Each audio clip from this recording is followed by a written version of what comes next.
आपको ये गाड़ी दिखाता हूँ।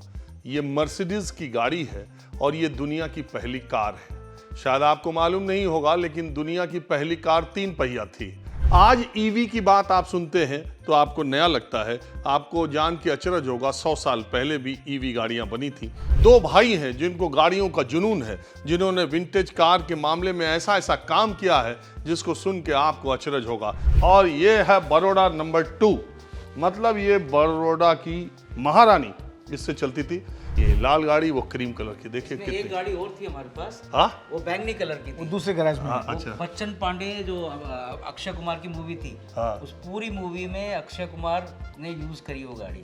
आज की तारीख में इतनी लंबी गाड़ी शायद ही कोई हो, बेंटले या रोल्स रॉयस हो तो हो, नहीं तो नहीं। बिल्कुल सही कह रहे हैं आप। पर डेमलर उस टाइम की, अच्छा ये डेमलर है ना? ये डेमलर है। और राजघराना जो है, इंग्लैंड का जो राजघराना है, वो 1950 तक केवल डेमलर गाड़ी ही यूज करता था।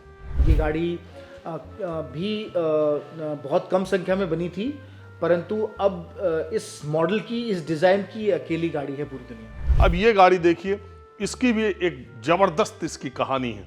इस गाड़ी, ये दुनिया में 5 गाड़ियां बनी थी, सिर्फ एक ही रह गई। 4 जो है द्वितीय विश्व युद्ध के हमलों में बम में खाक हो गई, इस पे बम मारे गए। 5 गाड़ियां बनी थी, एक बची रह गई। 21, 22, 23 फरवरी को 21 गन सैल्यूट की यहाँ पर विंटेज कार रैली है, जो कृष्ण मोहन जी और मदन मोहन जी इसको कर रहे हैं।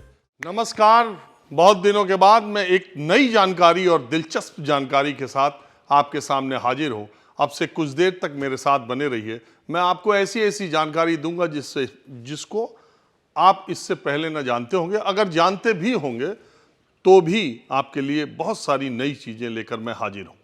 आज आप सोच रहे होंगे कि मैं गाड़ियों के इस शोरूम में जो विंटेज कार्स हैं, यहाँ क्या करने के लिए आया हूँ। दरअसल मैंने सोचा कि आपको अलग अलग तरह की जानकारी दी जाए और दुनिया में जो आज हो रहा है उस पर बहुत ज़्यादा अचरज करने की ज़रूरत नहीं है, क्योंकि ये पहले हो चुका है। इतिहास जैसे हर चीज़ों में अपने आप को दोहराता है, विज्ञान भी अपने आप को दोहराता है। तो चलिए, मैंने कहा कि आज जानकारियों के भंडार के साथ अपनी बातचीत की शुरुआत करता हूं। वैसे मैं गुड़गांव में आया हूं और शुरू में सबसे पहले मैं ये आपको ये गाड़ी दिखाता हूं। ये मर्सिडीज की गाड़ी है और ये दुनिया की पहली कार है। शायद आपको मालूम नहीं होगा, लेकिन दुनिया की पहली कार 3 पहिया थी और ये आपके सामने है मर्सिडीज बेंज, जो दुनिया की सबसे रिलायबल ब्रांड माना जाता है। अब वो ये गाड़ी बनी थी और मैं आपको देश के अलग अलग राजा, महाराजाओं, महारानियों की गाड़ियां कैसे बनी। इस देश में ऐसी ऐसी भी महारानियां थी जिनके लिए अकेली कंपनियों ने एक गाड़ी बनाई, और गाड़ियों का इतिहास क्या था। आज ईवी की बात आप सुनते हैं तो आपको नया लगता है, आपको जान के अचरज होगा 100 साल पहले भी ईवी गाड़ियां बनी थी। तो चलिए, मैं आज आपको नई जानकारी देता हूं। 2 भाई हैं जिनको गाड़ियों का जुनून है, जिन्होंने विंटेज कार के मामले में ऐसा ऐसा काम किया है जिसको सुन के आपको अचरज होगा। हमारे साथ मदन मोहन जी हैं और ये हैं इनके भाई कृष्ण मोहन जी। इन 2 भाइयों ने मिलकर के ये विंटेज कार का इतना बड़ा जखीरा, मैं कहूँगा, खड़ा किया है। और एक दिलचस्प बात ये कि इनका अपना, पहले नौकरी करते थे, फिर बिजनेस करने लगे, फिर गाड़ियों का शौक पैदा हुआ। तो ये जो पुरानी गाड़ियाँ खस्ताहाल जगहों पर मिलती थी, इसकी भी बड़ी कहानी है कि आप विंटेज कार को ऐसे ही नहीं कुछ भी रंग पोत के तैयार कर सकते हैं। इसके लिए बहुत साइंटिफिक तरीका होना चाहिए। तो इन्होंने अपने भाई जो कृष्ण मोहन जी हैं, इनको अमेरिका की एक यूनिवर्सिटी में 4 साल के लिए रेस्टोरेशन का कोर्स करने के लिए भेजा, जबकि ये BA MA थे। कुल कहानी आपको सुनाऊंगा और बहुत ही, मैं हमेशा कोशिश करता हूं कि आपको प्रेरणादायी, आपको मोटिवेट करने वाली खबरें और ऐसे लोगों से मिलाऊं और ऐसी बातें करूं। तो बातचीत का सिलसिला शुरू करता हूं। आप मेरे साथ बने रहिए, आपको बिल्कुल नई तरह की और बहुत दिलचस्प जानकारियां मिलेंगी।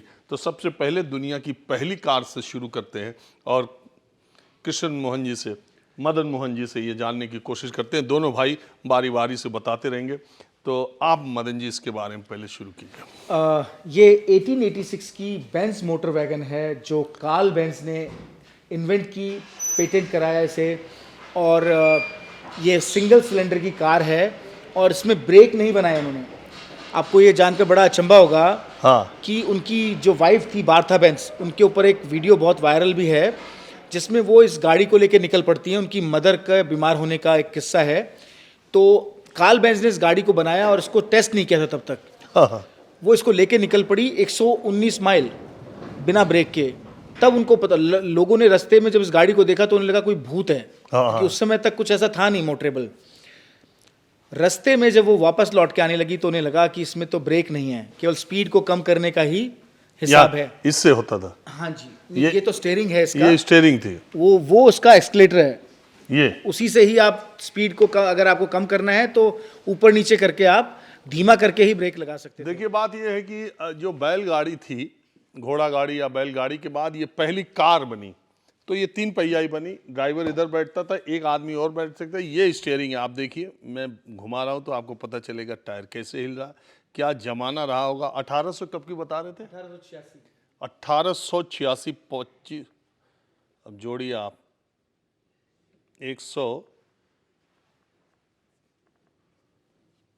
200 साल में कम, और ये 140 साल पुरानी। ये एक्सीलेटर है, इससे स्पीड बढ़ती थी, इससे घटती थी। और इंटरेस्टिंग किस्सा मैं आपको सुनाता हूँ और दिखाता हूँ।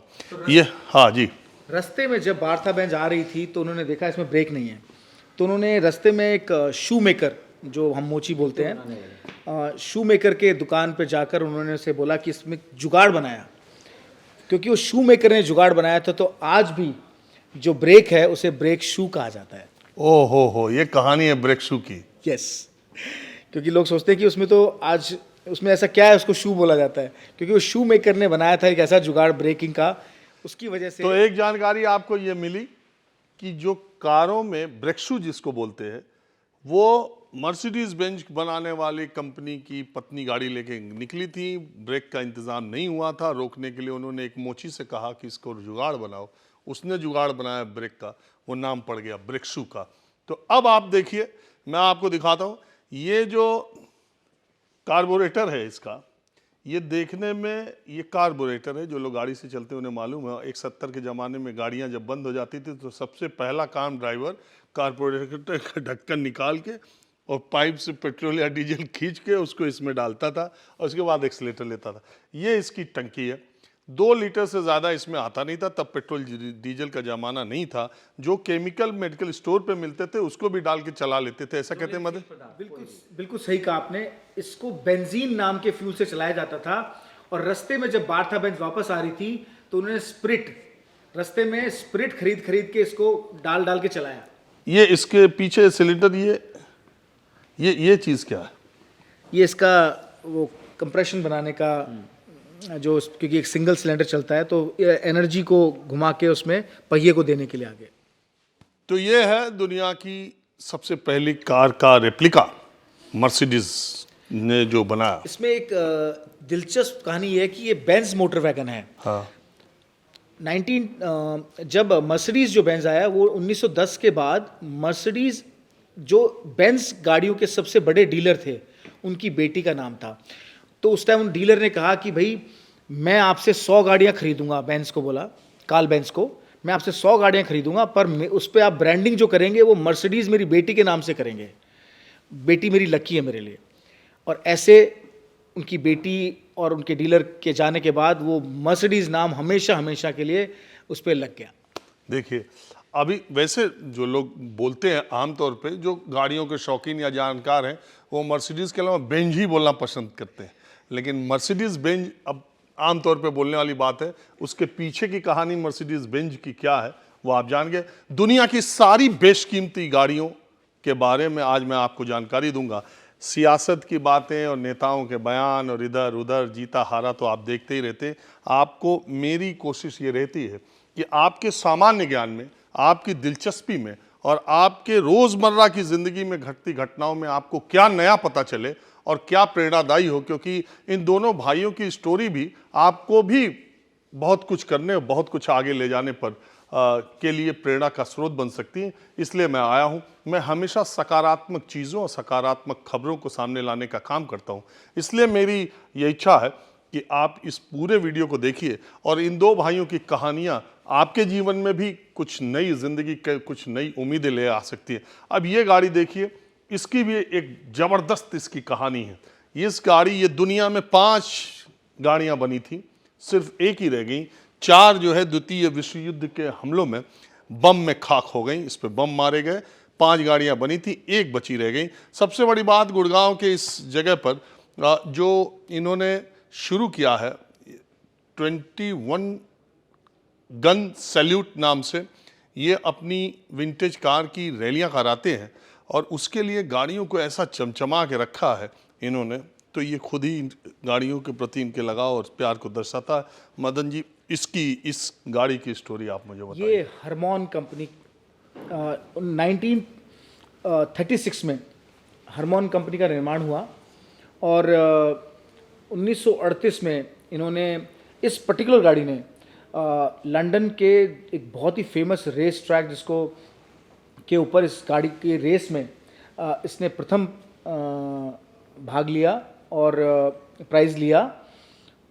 एक समय था जब जो गाड़ी जो बनाते थे, जो डिज़ाइनर और जो इंजीनियर गाड़ी बनाते थे, वो रेस ट्रैक पर रेसिंग में जीतने के बाद ही प्रोडक्शन में आ पाती थी, क्योंकि लोग उसको तभी पसंद करते थे जब वो रेस में जीतती थी। तो एक समय था जब गाड़ियों की वैल्यू तभी होती थी कि वो किस रेस में, ये ब्रुकलैंड्स करके जो एक इंग्लैंड का बहुत ही फेमस रेसिंग ट्रैक था, उस ब्रुकलैंड की रेस में। अच्छा, उस समय इन लोगों की मैक्सिमम स्पीड क्या रहती होगी? आपको बहुत अचंभा होगा, ये 100-150 किलोमीटर प्रति घंटे की रफ्तार से भागती हैं गाड़ियाँ।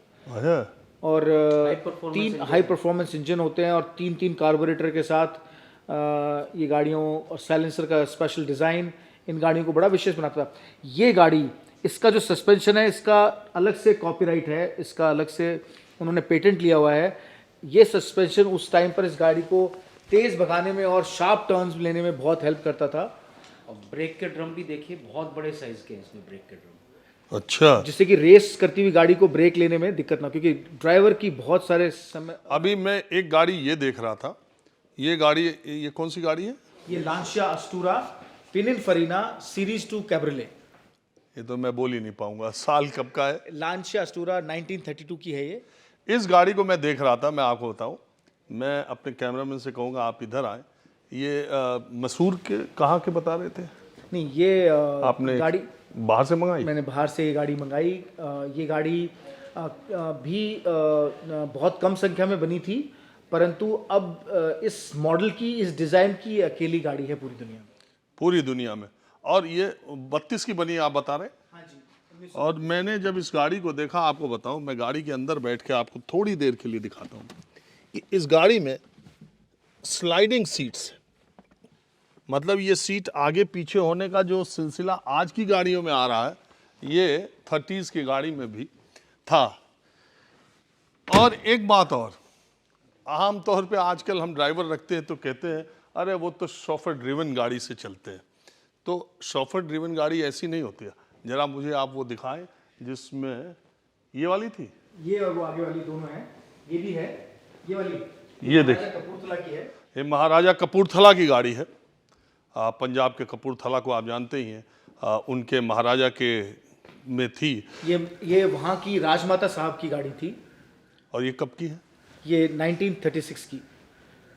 उस समय इसका दाम 36 में क्या रहा होगा अंदाजा? करीबन 3000 पाउंड। 3000 पाउंड, 27 लाख रुपए। हाँ हाँ, 3000 पाउंड करीबन। नहीं, नहीं, कम, 2,70,000। तो 2,70,000 उस समय, देखिए ये शॉफर ड्रिवन गाड़ी है। आप सैकड़ों एकड़ जमीन खरीद सकते थे। हाँ, सैकड़ों एकड़ जमीन, 2,70,000 रुपए 1932-35 में। देखिए इस गाड़ी की खासियत मैं आपको बताऊं, आइए कैमरामैन से। जो शॉफर ड्रिवन गाड़ी थी उस समय की, पहली बात तो इसमें सोफे की तरह सीटें थी। दूसरी बात, ये जो पार्टीशन था ड्राइवर का और पीछे बैठने वाले का, ये शीशे का था। यानी कि शॉफर ड्रिवन गाड़ी में पीछे बैठने वाला आदमी, गाड़ी का मालिक, अपने परिवार के साथ क्या बातचीत कर सकता है, ये ड्राइवर नहीं सुन सकता था। और ड्राइवर क्या बात कर रहा है, कई लोग तो कहते हैं कि आपस में संवाद भी कुछ दूसरे जरिए से होता था। फोन के जरिए। फोन है, फोन पीछे लगा हुआ है, उसका स्पीकर आ गया है। देखिए, ड्राइवर को कोई इंस्ट्रक्शन देना होता था तो यहाँ पर एक फ़ोन नुमा चीज़ है और वो ड्राइवर के बगल में स्पीकर आपको दिखाई दे रहा हो, स्टीयरिंग के पीछे चमकीला सा। तो ड्राइवर को कुछ बोलना होता तो यहाँ से बोलते थे। ये था शोफर ड्रिवन। आजकल आदमी 20,000 रुपए का ड्राइवर रख लेता है और कहता है कि वो शोफर ड्रिवन गाड़ी से चलते हैं, वो स्टेटस सिंबल 20-25 हज़ार। शोफर ड्रिवन का मतलब ये है असल में। शोफर ड्रिवन जो गाड़ियाँ होती थी उसमें शोफर जो होते थे वो बहुत एक्सपर्ट ड्राइवर्स होते थे, पूरी प्रॉपर यूनिफॉर्म पहनते थे, कैप पहनते थे, हाथ में वाइट ग्लोव्स पहनते थे और पूरी मतलब जो गाड़ी का मालक होता है उसकी भी मतलब उसकी ठाट बाट उसके लिए भी होती थी। और मैं इसमें बात ऐड करना चाहूँगा। 1901 से विभिन्न महाराजाओं ने जो भारत में गाड़ियाँ मंगवाई उसमें ड्राइवर अंग्रेज़ होते थे। राजा पीछे बैठता था, अंग्रेज़ ड्राइवर होता था। फिर धीरे धीरे करके 1930s में भारतीय ड्राइवर आने लगे, पर उससे पहले अंग्रेज़ ड्राइवर ही आते थे सारे। एक किस्सा मैं आपको इसी में सुना देता हूँ। अमर सिंह को तो दुनिया जानती है, वह हमारे ज़िले के भी थे, समाजवादी पार्टी के नेता थे। उनको भी महंगी कारों का बहुत शौक था, उनके पास सब महंगी कारें थी, आपको मालूम ही है। तो उनके एक ड्राइवर थे शर्मा जी, तो शर्मा जी से मेरी बातचीत होती रहती थी। दरअसल शर्मा जी ड्राइवर थे, ये जो एस्कॉर्ट्स के मालिक हैं, जो अमिताभ बच्चन के नंदाज के अमिताभ बच्चन के जो समधी हैं, वो उनके ड्राइवर थे। बाद में अमर सिंह के ड्राइवर आ गए। तो क्या था कि वो बिजनेसमैन के साथ, बड़े बिजनेसमैन के घर रहे थे शर्मा जी, तो उनका सोचने का, उनका गाड़ी चलाने का और सब तरीका अलग था। जब वो अमर सिंह के साथ आए तो अमर सिंह का कोई टाइम ही नहीं था। वो 1 बजे उधर से उतर रहे हैं, 4 बजे उधर जा रहे हैं। वो तो बहुत ही बिजी और बहुत ही गैर इनडिसिप्लिन लाइफ जीते थे, जो मैंने उनको देखा। तो शर्मा जी कभी कभी परेशान होके कभी कभी कुछ बोल देते थे, तो अमर सिंह भी नाराज हो जाते, शर्मा जी छोड़ देते थे, कुछ दिन नहीं आते थे। तो अमर सिंह को भी लगता था कि कोई एक ही आदमी थोड़ी नहीं है। मुझे याद है उन्होंने एक कोई महंगी गाड़ी अमर सिंह ने मंगाई और नया एक ड्राइवर आया, वो गाड़ी गेट के अंदर ले जा रहा था, लंबी गाड़ी थी और उसका एक पहिया मतलब एक गेट टकरा गया और शायद उस बेंटले या कौन सी गाड़ी थी। फिर वहाँ से आया रिपेयरिंग के लिए और इतना खर्चा हुआ। उसके बाद अमर सिंह ने शर्मा जी को फ़ोन किया कि आज के बाद शर्मा जी तुम कहीं नहीं जाओगे। तो शर्मा जी कहते थे ऐसा है कि ये महंगी गाड़ियाँ रखना ही नहीं, ड्राइवर भी इसके लिए बहुत ज़रूरी है। तो ये एक किस्सा जो आपने अभी बताया एक्सपर्टीज़ का। अच्छा, आप क्या जानते हैं कि क्लासिक गाड़ियाँ किसे कहते हैं, विंटेज गाड़ियाँ किसे कहते हैं, या गाड़ियों का क्लासिफिकेशन साल के हिसाब से कैसे होता है, थोड़ा ये भी जान लीजिए। मदन मोहन जी जरा बताइए। 1886 में क्योंकि पहली गाड़ी बनी थी, ये जो पहली हमने दिखाई बेंज, तो 1886 से लेके 1908 तक की जो गाड़ियां हैं उन्हें वेटरन कार कहा जाता है। 1909 से लेकर और 1919 तक की गाड़ियां जो हैं उन्हें एडवर्डीन कार कहा जाता है। और 1920 से लेकर 1949 तक की गाड़ियों को विंटेज कहा जाता है। 1950 से लेकर 65 तक क्लासिक कार कहा जाता है और उसके बाद 1966 से लेकर 1975 तक की गाड़ियों को मॉडर्न क्लासिक्स कहा जाता है। और अभी वाले को कंटेम्परेरी नहीं, अभी तो मॉडर्न कार्स है। तो अभी देखिए बात ये है कि जब हम विंटेज कार कहते हैं तो इसका मतलब 1950 के पीछे जितनी है वो सब विंटेज में आ जाती है, मोटे तौर पर। बिल्कुल मोटे तौर पर। तो अब एक किस्सा और, मैंने आपसे क्या कहा, कोई आदमी ऐसे ही सफलता और शौक पूरे नहीं कर पाता जब तक उसके परिवार के लोग साथ न दे। हिंदुस्तान में इस बात की गवाही है, जब दो भाई मिलकर कोई काम करते हैं तो सफलता की बुलंदियां छूते हैं। मदन मोहन जी और कृष्ण मोहन जी, एक आदमी जो BA में पास थे और इनको 4 साल अमेरिका का कोर्स कराया और उसके बाद इनके अंदर क्या काबिलियत आई और इन्होंने अपने भाई का हाथ मजबूत करके आज देश में सबसे ज़्यादा विंटेज कारों के मालिक और तमाम राजा और महाराजाओं की गाड़ी आज जो खस्ते हाल में इधर उधर पड़ी थी उसे इस तरह से चमका के दो भाइयों ने एक बड़ा काम किया है। वो कृष्ण मोहन जी का काम मैं थोड़ी देर बाद बताऊंगा। अभी मदन मोहन जी और कृष्ण मोहन जी से मेरी बातचीत का सिलसिला शुरू रहेगा। अब ये पीछे की गाड़ी देखिए, आइए मैं दिखाता हूँ। गाड़ियाँ तो बहुत हैं, वैसे मैं दिखाता रहूँ तो कई घंटे दिखाता रहूँ। ये प्रतापगढ़ के राजा की गाड़ी है और ये मैसूर। दूसरी बात, सबसे इंटरेस्टिंग बात, आप सोच रहे होंगे कि भारत में कौन सा ऐसा राजघराना था, हमारे आपके पूर्वजों के तो बस की बात नहीं थी जो गाड़ियां खरीद सके। आपके पूर्वजों का कुछ ऐसा इतिहास नहीं था। साइकिल ही वाले थे। हाँ, किसान थे या राजाओं के लिए लड़ते थे, बस यही दो काम करते थे। आप झुंझुनू राजस्थान से आते हैं, तो मैं कहानी ये बता रहा हूँ कि एक बात दिमाग में आपके भी आती होगी, आखिर देश का वो कौन सा राजा था, वो कौन सा महाराजा था, वो कौन सा नवाब था जिसको कारों का सबसे ज़्यादा शौक था। तो इसका जवाब ये है कि वो मैसूर के राजा थे, कर्नाटक के, जिनको गाड़ियों का सबसे ज़्यादा शौक था। और उनके बारे में एक कहानी, एक कहावत प्रचलित है। क्या बोल रहे थे आप? Buying a Mysore. Buying in Mysore. No, buying a Mysore. महाराजा, जो मैसूर के महाराजा थे, वो हमेशा 7 की संख्या में गाड़ी लेते थे।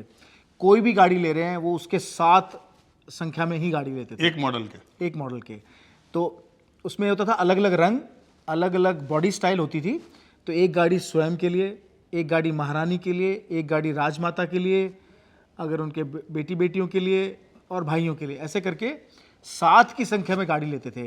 तो यूरोप में एक ये प्रचलन था, जब भी कोई आदमी 2-3 गाड़ियां ले रहा है तो कहते थे, oh you are buying a Mysore.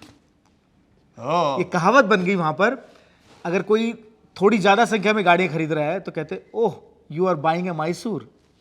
ये तो कहावत आप थी यूरोप सोचिए, में। जब तब लाखों में गाड़ियां बिकती थी, लोगों को चवन्नी, तब हिसाब चवन्नी का भी नहीं था, आना चलता था। चवन्नी भी बाद में विचार, तो पैसा बाद में आया, आना पहले चलता था। ये मैसूर के महाराजा की गाड़ी है। ये देखिए कितनी खूबसूरत चमचमाती हुई, आज की ब्रांडेड किसी गाड़ी से ज़्यादा खूबसूरत। इसके ये सोफे की तरह सीट देखिए,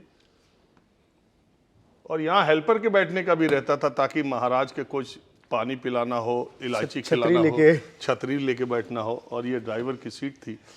और ये देखिए राजाओं के गाड़ी में, जैसे ये प्रतापगढ़ के राजा की गाड़ी है, नंबर 1। नंबर 1 का मतलब होता था कि जिस गाड़ी में राजा बैठता था। नंबर 2 का मतलब राजघरानों की गाड़ियों में महारानी बैठे, महाराजा का नंबर 1 गाड़ी। और इसमें वो यूपी 50 और यूपी 54 का चक्कर नहीं था। ये देखिए, ये हर गाड़ी के बाहर अगर ये राजघराने की गाड़ी है तो उस राजघराने का एम्बलम ये यहाँ पर होता था। ये मैसूर के राजा की गाड़ी है तो उनका एम्बलम यहाँ पर लगा हुआ। ये गाड़ी कब की है मदन जी? ये 1922 की गाड़ी है। भाई 103 साल पुरानी। और अब देखिए इसकी लंबाई और ऊंचाई। तो जब महाराजा चलते थे तो क्योंकि जनता, आज की तारीख में इतनी लंबी गाड़ी शायद ही कोई हो, बेंटले या रोल्स रॉयस हो तो हो, नहीं तो नहीं। बिल्कुल सही कह रहे हैं आप। और डेमलर उस टाइम की, अच्छा ये डेमलर है ना? ये डेमलर है। और राजघराना जो है, इंग्लैंड का जो राजघराना है, वो 1950 तक केवल डेमलर गाड़ी ही यूज करता था। पर्सनल उनकी सब गाड़ियां डेमलर होती थी, एक ही कंपनी। हाँ, क्योंकि डेमलर बहुत ही लग्जरी गाड़ी बनाता था और स्पेशल गाड़ियां बनाता था महाराजा महारानी, वहाँ के इंग्लैंड की क्वीन ऑफ इंग्लैंड के लिए। तो डेमलर एक बहुत ही महत्वपूर्ण कंपनी थी। और महाराजा मैसूर के पास बड़ी संख्या में डेमलर गाड़ियां थी। रोल्स रॉयस, बेंटली और बाकी दूसरी हिस्पैनो सूजा जैसी और भी लग्जरी गाड़ियां बहुत सारी थी, परंतु डेमलर भी उनके पास, सबसे लग्जरी डेमलर्स उन्हीं के पास थी। और जब ऑस्ट्रेलिया की यात्रा पर क्वीन ऑफ इंग्लैंड जा रही थी तो 5 गाड़ियां डेमलर ने स्पेशल बनाई। और यात्रा के बाद 2 गाड़ियां महाराजा मैसूर ने उनसे ले ली, क्वीन ऑफ इंग्लैंड से ले ली उस यात्रा की। अब आप देखिए, मैंने आपसे कहा था ये सब चीज़ें आपको इससे पहले शायद पता ना रही हो कि महाराजाओं की गाड़ियों के नंबर में सीरियल वाइज क्या रहता था। मैंने आपको प्रतापगढ़ के राजा का एक नंबर दिखाया, इसका मतलब कि प्रतापगढ़ के राजा इस गाड़ी से चलते थे। और ये है बड़ौदा नंबर 2, मतलब ये बड़ौदा की महारानी इससे चलती थी। आप बड़ौदा कभी गए हो तो बड़ौदा के राजा बहुत ही आलीशान जिंदगी, आलीशान महल, बढ़िया गोल्फ कोर्स, बढ़िया गाड़ियों का काफिला, सब कुछ बड़ौदा के राजा का अलग तरह का था। आप कभी जाएं, वो म्यूजियम बन चुका है। ये बड़ौदा की महारानी, ये गाड़ी है बेंटले। और मुझे आप बताइए कि सुनते हैं कि बड़ौदा के महाराजा का बेंटले गाड़ी से ज़्यादा लगाव था, ये सही है? बिल्कुल सही कहा आपने। उनके पास रोल्स रॉयस भी बहुत संख्या में थी, परंतु अच्छा, सबसे ज़्यादा किस राजा महाराजा, number of vehicles, number of cars सबसे ज़्यादा किसके पास थी? महाराजा मैसूर के पास थी, महाराजा आपके नवाब साहब हैदराबाद के पास थी बहुत गाड़ियाँ। और बड़ौदा के पास थी, फिर ग्वालियर के, ये 21 गन सैल्यूट के जो महाराजा थे, इनके बड़े गैराजेस थे। इसमें एक्चुअली देखा जाए तो सैकड़ों गाड़ियाँ होती थी उनके, 100 से ज़्यादा गाड़ियाँ मेंटेन की जाती थी। और महाराजा मैसूर के लिए बोलते हैं कि 600 की संख्या में भी उनके पास गाड़ियाँ रही हैं एक समय में। 21 गन सैल्यूट स्टेट्स किनको बोलते हैं? वो तो 21 तोपों की सलामी वाले स्टेट। तो और आपका जो ग्वालियर भी आता है, उसमें बड़ौदा आता है, उसमें मैसूर आता है, उसमें हैदराबाद आता है और रामपुर भी आता है। नहीं, जम्मू कश्मीर, ये 5 ही थे बस केवल। अच्छा हाँ, 5। रामपुर, नौ रामपुर तो छोटी स्टेट थी, 15 गन सैल्यूट की। हाँ, तो अंग्रेजों ने एक प्रोटोकॉल के हिसाब से महाराजाओं का एक स्टेटस जो रखा था, 21 तोपों की सलामी वाले अलग, 17 की अलग, 19, 17, 15, 13, 11 और 9 इस तरह के थे। तो जो राजा आपस में शादियों के संबंध बनाते थे, उसमें भी इस बात का ख्याल रखा जाता था कि कितनी तोपों की सलामी वाले लोग ये हैं। तो मदन मोहन जी जो अपना एक विंटेज कार की रैली निकालते हैं, उसका नाम भी 21 gun salute concours de elegance है। हाँ। और हमने, हमारा जो उद्देश्य था, हमने अपने सफ़र में देखा कि दुनिया के बड़े बड़े देश, जिसमें इंग्लैंड हो गया, फ्रांस, जर्मनी, बेल्जियम, नीदरलैंड्स और अमेरिका, इन देशों में विंटेज कार्स के जो शो होते हैं वो लाखों की संख्या में पर्यटकों को अट्रैक्ट करते हैं। तो हमने देखा कि वो जो पर्यटन है, जो मोटरिंग, हेरिटेज मोटरिंग टूरिज्म है, वो भारत में नहीं है। और क्योंकि भारत में जो टूरिस्ट आता है वो इतना अमीर टूरिस्ट नहीं आता, अमीर टूरिस्ट को कैसे बुलाया जाए, तो हमने उसके लिए 21 gun salute concours de elegance की स्थापना की, जिसमें उसके जो जूरी मेंबर्स हैं वो पूरी दुनिया से आते हैं। आप देखिए, France, Germany, Canada, Australia, Belgium, Netherlands, Germany, सब जगहों से ये जज आते हैं, 35 जज, और वो अलग अलग ओरिजिनलिटी के पैरामीटर्स पे उस पर आगे बात करते हैं। हाँ जी। जैसे ये गाड़ियां मैसूर के महाराजा की ले आके चकाचक कर देने से इसको विंटेज कार का दर्जा मिल जाएगा, ऐसा नहीं है। ये जजेस आते हैं पूरी दुनिया के, और इन गाड़ियों को रेनोवेट करने में किस चीज़ का इस्तेमाल किया गया है और ये कितना बड़ा बिजनेस है आपको मालूम नहीं होगा। और कैसे कोई गाड़ी विंटेज का दर्जा पाती, ऐसा नहीं आप पुरानी गाड़ी कोई खरीद के कहीं से 1936 की कबाड़ा ले आए और अपने डेंटिंग पेंटिंग वाले को दे दिया और करवा दिया, नट बोल्ट सही करा दिया, कोई इंजन लगा दिया, चला दिया, बाहर से वो गाड़ी वैसी ही दिख रही है तो वो विंटेज हो जाएगी? नहीं, नट बोल्ट वायरिंग सारा सिस्टम, जो उसका जो सामान उसमें तब यूज हुआ था वो अभी यूज हुआ होगा, तब वो 35 जो जजेस आएंगे उसका बारीकी से अध्ययन करेंगे, उसके बाद ही वो गाड़ी विंटेज गाड़ी। और इसीलिए मदन मोहन जी ने अपने भाई कृष्ण मोहन को 4 साल का कोर्स कराया रेस्टोरेशन का, जो दुनिया में अमेरिका जो सबसे बड़ी यूनिवर्सिटी है। और वो कहानी आगे बताता हूँ। एक जल्दी से एक बात ये करता हूँ, ये ऑटो लम्बरेटा का ये कब का है? ये 1957 का है। अब लम्बरेटा गायब हो गया। लैम्ब्रेटा गायब हो गया। ये स्कूटर्स इंडिया लिमिटेड ने इस कंपनी को खरीद लिया था। हाँ। पर अब सुनने में आ रहा है कि उनसे वो ब्रांड नेम वापस से एक इटालियन कंपनी ने खरीद लिया है। तो शायद हो सकता है कि आपको फिर से लम्बरेटा दिखाई देगा। अच्छा, एक और कहानी बता दूं मैं, ये जो ईवीज की बात की जा रही है, इसकी भी एक बहुत बड़ी कहानी है। अमेरिका जब मजबूत होने लगा और तेल वहाँ पर मिलने लगा, तो एक व्यापारिक षड्यंत्र कह लीजिए या स्ट्रेटजी कह लीजिए, उसने पहले जो गाड़ियाँ चलती थी ईवी बैटरी मोड में, उससे उसने पेट्रोल की तरफ ले आने का लोगों को काम किया। फिर डीजल, आप जानते हैं कि पहले फ्यूल के तौर पे पेट्रोल आया, उसके बाद 1960 के दशक में डीजल आया।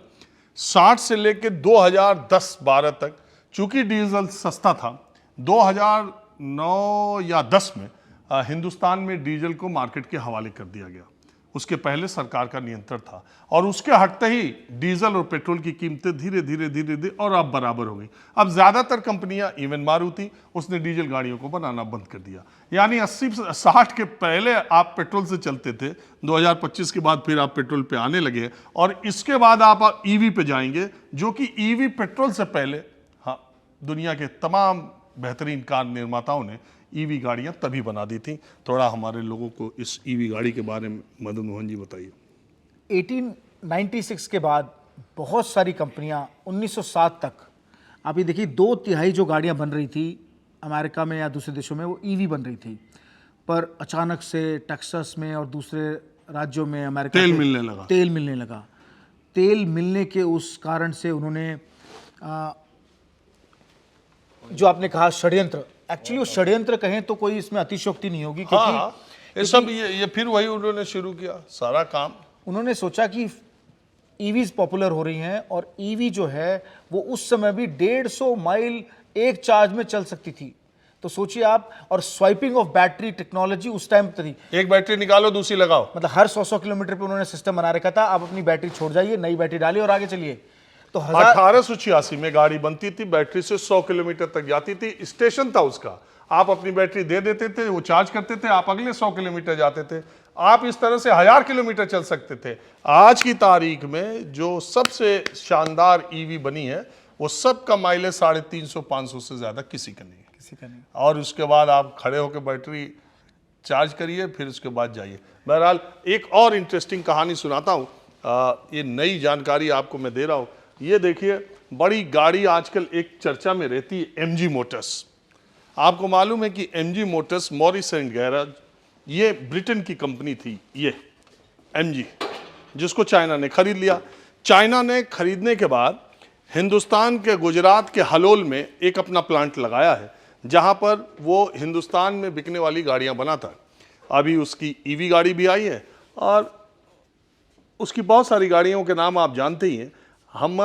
आपके लिए जानकारी सिर्फ इतनी है कि एमजी पहले ब्रिटेन की कंपनी थी जिसको चाइना ने टेक ओवर किया, और गुजरात के हलोल में वो प्लांट है जहां एमजी की गाड़ियां इंडिया में बनती हैं। लेकिन ये ब्रिटेन वाली एमजी गाड़ी है, देखिए कितनी शौकीन। सबसे बड़ी बात ये, एमजी अब चाहे जैसी गाड़ियां बनाता हो, जब बेंटले, मर्सिडीज और ये सब गाड़ियां, रोल्स रॉयस, ये सब गाड़ियां बड़ी बड़ी, और जैगुआर, ये बड़ी बड़ी गाड़ियां बनाते थे, तो एमजी स्लीक खूबसूरत छोटी गाड़ियां बनाता था। इसके पीछे क्या? मैं आपको ये कह सकता हूँ, एक तो ये साल बड़ा विशेष है एमजी के लिए, पूरे 100 साल किए उन्होंने। 1925 में पहली गाड़ी बनाई थी, आज उनके इस साल पूरे 100 साल हुए हैं।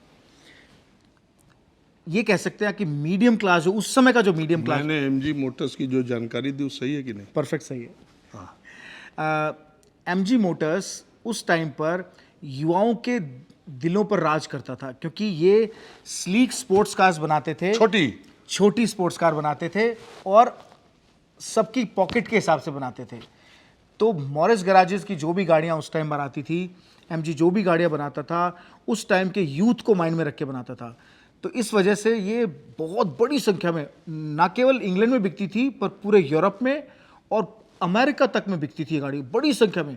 तो लाखों की संख्या में इन्होंने उस समय पर गाड़ियाँ बेच पाई है, क्योंकि इनकी गाड़ियाँ स्पोर्ट्स लुक के साथ प्राइस में भी बहुत सही कीमत थी उस समय के हिसाब से। असल में देखिए मदन जी, मेरा इंटरेस्ट क्या है, वैसे तो लोग मुझे पॉलिटिकल रिपोर्टर के तौर पे ज़्यादा जानते हैं, लेकिन जीवन के विविध क्षेत्रों में मेरा इंटरेस्ट और मेरी पढ़ाई लिखाई रहती है, और मैं इतिहास की चीज़ों से थोड़ा जोड़ घटा के देखना चाहता हूँ कि अभी का मामला क्या है, पहले क्या हुआ करता था। राजघरानों की ये सारी गाड़ियाँ जो है किसी आम आदमी की तो है नहीं, ये सब राजघरानों की गाड़ियाँ हैं। उस समय के लोग कहाँ खा पी लें, उसी का जुगाड़ हो जाए, बहुत है। तो अब मैं आपको ये दिखाते, देखिए हर गाड़ी की अपनी एक कहानी है, अपनी एक स्टोरी है।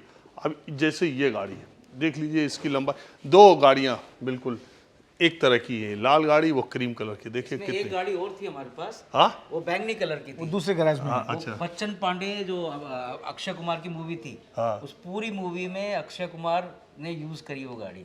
हाँ, इनकी गाड़ियों को मैं भूल गया, बॉलीवुड फिल्मों में इनकी गाड़ियाँ बहुत यूज़ होती है, क्योंकि इंडिया में शायद आपसे ज़्यादा विंटेज कारें किसी के पास और हैं क्या? मतलब बड़े कलेक्शन है, पर ये सबसे बड़ा कलेक्शन है। अच्छा, आप कहना नहीं चाहते। गाड़ी गाड़ी ये देखिए, देख रहे हैं आप, इस गाड़ी की लंबाई कम से कम 20 फीट है। अच्छा, एक मेरा जानने का, मैंने कई जगह ये जानने की कोशिश की, ये लेफ्ट हैंड ड्राइव और राइट हैंड ड्राइव कैसे हुआ?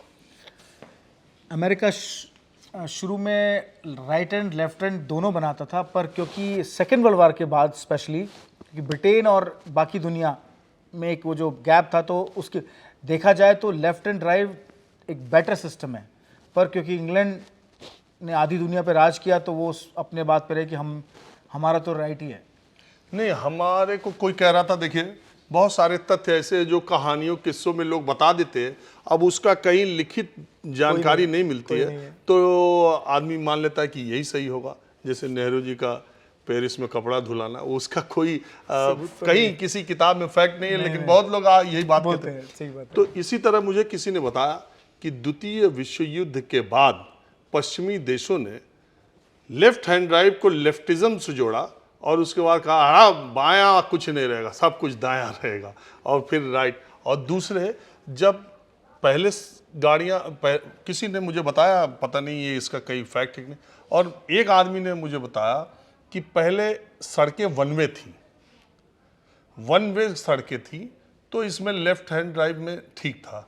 जब सड़कें अगल बगल की हो गई, मतलब एक तरफ से जाने वाली एक तरफ से आने वाली बाइफरकेटर रोड में बन गया, तब उसके बाद बाएं चलो का जब सिस्टम हुआ तो गाड़ियां राइट हैंड ड्राइव बन गई। बाएं चलो मतलब आपने कीप लेफ्ट।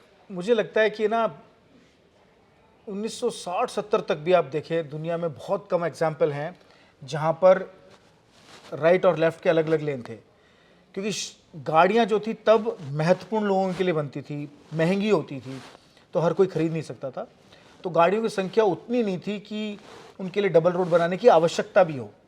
तो मैं इसमें थोड़ा सा, मुझे लगता है कि ये जो रहा हो, अभी आप ही से बातचीत हो रही थी तो किस्सा एक मज़ेदार आपने सुनाया कि ओडियन सिनेमा दिल्ली में, वहाँ का पान वाले के पास आपने कोई फ़ोटो देखी, तो बड़ा मज़ेदार किस्सा है, इन्हीं से सुन लीजिए। थोड़ा मैं ये सुना देता हूँ। तब वहाँ गाड़ियाँ नहीं आती थी, तो पान वाले से इन्होंने पूछा तो उनके दादाजी ने क्या कहा?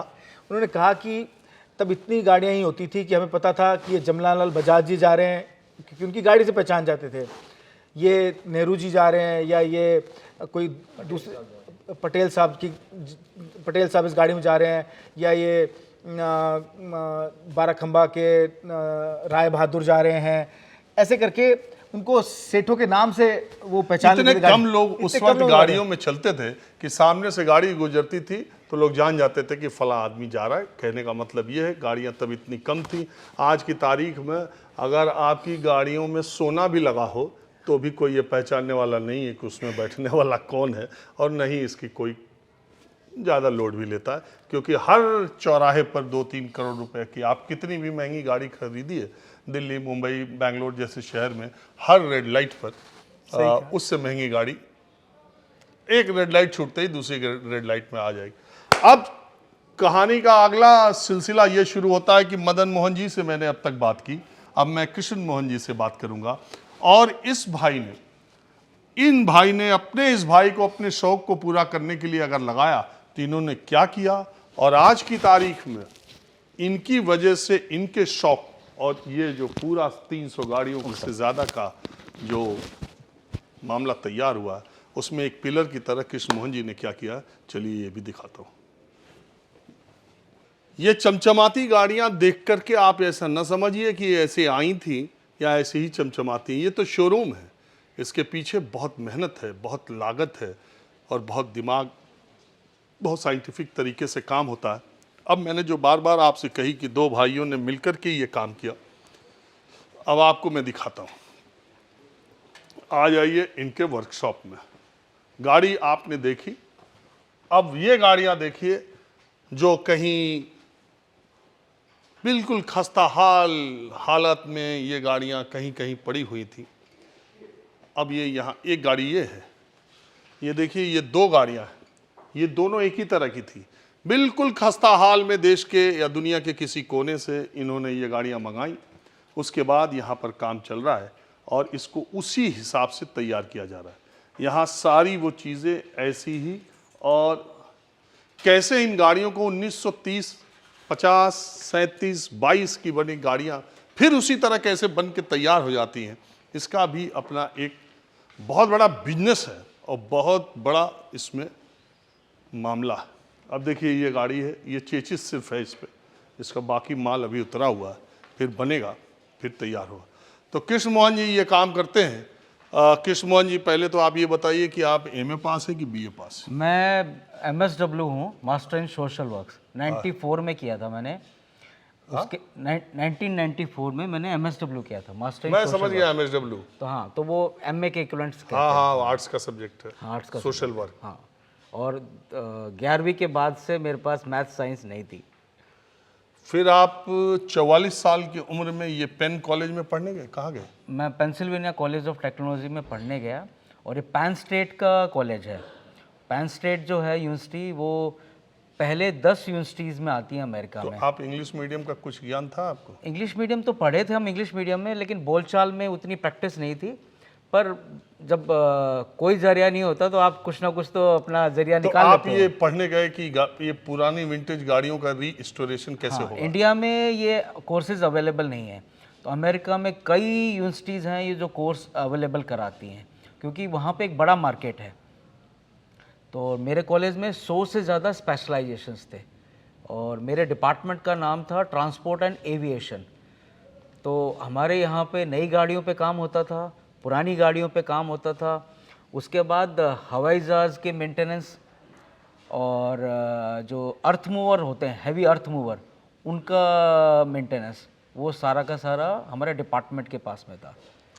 तो आप ये बताइए, अगर यहाँ नहीं आते और आपने अपने भाई की इच्छाओं के लिए, उनके शौक के लिए ये तय किया कि रेस्टोरेशन करके आते हैं तो गाड़ियाँ बनाएंगे पुरानी? मेरा शौक है ना, टेक्निकल चीज़ों में अच्छा है, मैं टेक्निकल चीज़ों को समझ लेता हूँ। पर इंडिया में एक त्रासदी ये है कि अगर आपके पास साइंस मैथ्स नहीं है तो आप इंजीनियरिंग के लिए तो भूल जाओ। तो वहाँ पे ये प्रॉब्लम नहीं है, वहाँ पे आप एंट्रेंस एग्ज़ाम दो और आप एंट्रेंस एग्ज़ाम क्वालिफाई करके और अपना कोर्स पूरा कर सकते हो। और फिर मैंने यहाँ पे, तो आप अपने बैच के सबसे उम्र दराज आदमी थे? हाँ, मेरे जो डिपार्टमेंट हेड थे वो मुझसे 2 साल छोटे थे और मैं 20-22 साल के बच्चों के साथ मैंने पढ़ाई करी। और ये मेरा वर्कशॉप यूनिफॉर्म था वहाँ पे कॉलेज का। और हम तो ये सारा जो अब रेस्टोरेशन आप कराते हैं, ये कंडम कबाड़ा गाड़ियाँ ले आके फिर उसी तरह का बनाते हैं। तो मुझे ये बताइए, मेरे दर्शक ये जानने की कोशिश करो, जैसे मान लीजिए ये 1900 कब की गाड़ी है?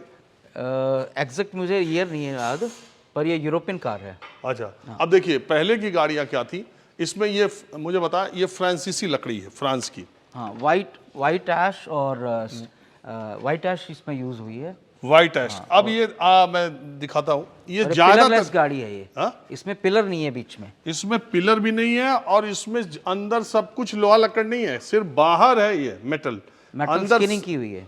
मेटल की स्किनिंग, आपका ये चमड़ा केवल मेटल का है, बाकी अंदर सब लकड़ी लगी रहती थी, सारा लकड़ी का बेस था, सारा लकड़ी पे। और ये लकड़ी भी फ्रांस से मंगाई गई है जी, ये फ्रांस से सारी लकड़ी इंपोर्ट होती है लकड़ी। फ्रांस से लकड़ी मंगाते हैं इसका। अच्छा, मज़ेदार बात यह है कि कई स्टोर ऐसे हैं दुनिया में और कई कंपनियां ऐसी हैं दुनिया में जो कि अगर आप ये बोलेंगे कि ये बेंच की 1930 की ये मॉडल का ये वाला पेचकस स्क्रू नहीं है, इंजन का ये पार्ट नहीं है, तो वो आपको पाइप नहीं है, वायरिंग नहीं है, तो वो उपलब्ध कराते हैं। जी, तो अब हर देश में हर गाड़ी कंपनी के अपने क्लब्स हैं, ठीक है। और ये बहुत बड़ा बिजनेस है विंटेज कार रेस्टोरेशन का, विंटेज कार रखने का, ठीक है। बड़े बड़े कलेक्टर्स हैं, अरबों रुपया इसमें लगता है। और फिर शोज़ होते हैं हर बड़े शहर में, अमेरिका के हर बड़े शहर में कोई ना कोई शो होता है, छोटे बड़े लेवल पे। कुछ बहुत बड़े शोज़ होते हैं जहाँ मतलब पेबल बीच जैसी जगह पे 100 चार्टर्ड फ्लाइट्स, मतलब जब शो होता है तो रोज़ के चार्टर्ड फ्लाइट 100 से ऊपर के एयरपोर्ट पे उतरते हैं और सड़कों पे वहाँ पे केवल महंगी गाड़ियाँ दौड़ती हैं उन दिनों में। अच्छा, अब देखिए ये ट्रैक्टर्स, अब हम लोग खेती किसानी और देहात गांव देहात से संपर्क रखने वाले लोग हैं। ये जॉन डीरे का ट्रैक्टर है और ये इसको स्टार्ट करने के लिए इसको घुमाया जाता था, इसको घुमा के स्टार्ट करते थे। अभी तो हम हाँ, इसकी फायरिंग साइकिल मैच करते हैं। हाँ, फायरिंग साइकिल मैच करते हैं। फायरिंग साइकिल मैच होने के बाद फिर अचानक से इसमें हाथ की ग्रिप दी हुई है। हाँ, वो हाथ की ग्रिप से अपने ह्यूमन फोर्स से चलता है, इसमें स्टार्टर नहीं आता था, सेल्फ नहीं होता था। इसका एक्सीलेटर तो होगा, एक्सीलेटर वैक्सीलेटर सब कुछ है, पर इसमें तो ये self स्टार्ट नहीं हो होता। जाए और गाड़ी आगे बढ़ जाए तो इससे नहीं नहीं नहीं, वो तो फिर आपको गियर लगाओगे न्यूट्रल में रहेगा ना। और आप ये देखो, ये स्लॉट आजकल ऑटोमेटिक गाड़ियों में होते हैं इस तरह से स्लॉट्स। हाँ। उस टाइम में भी ये ऐसे स्लॉटिंग दी हुई थी गियर के लिए यहाँ पे। अच्छा, ऑटोमेटिक। हाँ, है ऑटोमेटिक नहीं, मैनुअल है, लेकिन स्लॉट उस तरह से दिया हुआ है। ये ट्रैक्टर कब का है? ये 1910 के आसपास का है। 115 साल पुराना। इस कितने हार्स पावर का रहा होगा? ये 20 से 30 हाउस पावर के बीच में रहा है। पहले पावर कम होती थी और ट्रैक्शन ज़्यादा होता था। और जॉन डियर जो था पहले लकड़ी के इक्विपमेंट बनाता था खेती के, जैसे घोड़े से वहाँ पे खेती होती थी सारी, तो हार्वेस्टर हुआ, प्लाऊ हुआ, वो सब लकड़ी के बनाता था जॉन डियर। फिर धीरे धीरे वो देखिए ट्रैक्टर पे आया। ये एक और बड़ी गाड़ी है, करीब इसकी लंबाई 25 फीट के आसपास रहेगी। ये आई है, कहाँ से आई है? ये गुजरात के एक महाराजा से आई है। हाँ। और ये क्राइसलर है और ये लिमोजिन है। और आप पीछे अगर फिन्स को देखें तो वर्ल्ड वार के बाद में जो पीछे फिन्स हैं, हाँ। वर्ल्ड वार के बाद में एरोप्लेन से इन्होंने फिन्स को कॉपी किया। हाँ। और अमेरिकन कार जो होती थी वो हमेशा लंबी होंगी, बड़ा इंजन होगा, और अमेरिकन कार्स ट्रैवल बहुत करते थे, तो अमेरिकन्स को ट्रैवल्स का शौक था। तो वर्ल्ड वार 2 के आसपास में उन्होंने हाईवेज पे बहुत जोर दिया। जो हम वहाँ पे उस टाइम पे प्रेसिडेंट थे, उन्होंने हाईवेज के निर्माण पे बहुत ज़्यादा जोर दिया। और हाईवेज की, अच्छे हाईवेज की वजह से बड़ी पावरफुल गाड़ियाँ बनी। यूरोप में हमेशा गाड़ियाँ छोटी बनती थी, और अमेरिका में हमेशा बड़ा इंजन, बड़ी गाड़ियाँ। अब बस कार्यक्रम के अंत में ये लेलैंड ट्रैक्टर है। देखिए, अशोका लेलैंड कंपनी जो कि पावरफुल गाड़ियां बनाने की कंपनी है, वो अशोका यहाँ की और लेलैंड कंपनी के साथ, ब्रिटिश लीलैंड ब्रिटिश क्या है ये? ब्रिटिश लीलैंड है ये। यहाँ पे ये देखिए ब्रिटिश लोगो लीलैंड के साथ किया। लिखा हुआ है तो साफ अब अशोका लेलैंड का भी लोगो इसी लोगो तरह का सेम है। करीब अशोक लीलैंड ने ब्रिटिश लीलैंड से टेक्नोलॉजी ली थी। करीब। अब ब्रिटिश लीलैंड कहीं नहीं सर्वाइव नहीं कर रही, पर अशोक लीलैंड इंडिया में सर्वाइव कर रही है। ब्रिटिश लीलैंड खत्म हो गई, ब्रिटिश लीलैंड खत्म हो अशोका गई। लेलैंड चल रही ऐसे है। वो लुकास जो है, लुकास ऑटो इलेक्ट्रिकल पार्ट्स बनाता था। जितने भी अभी कार हैं उनमें ज़्यादातर लुकास के पार्ट्स होते हैं ऑटो इलेक्ट्रिकल। लुकास खत्म हो चुकी है। लुकास भी ब्रिटिश कंपनी थी। चलिए, तो बातचीत का सिलसिला यहीं खत्म करते हैं। 21, 22, 23 फरवरी को 21 गन सैल्यूट की यहाँ पर विंटेज कार रैली है, जो कृष्ण मोहन जी और मदन मोहन जी इसको कर रहे हैं, और पिछले कई सालों से ये अपना काम करते हैं। वैसे तो ट्रांसपोर्ट का इनका बहुत बड़ा बिजनेस है।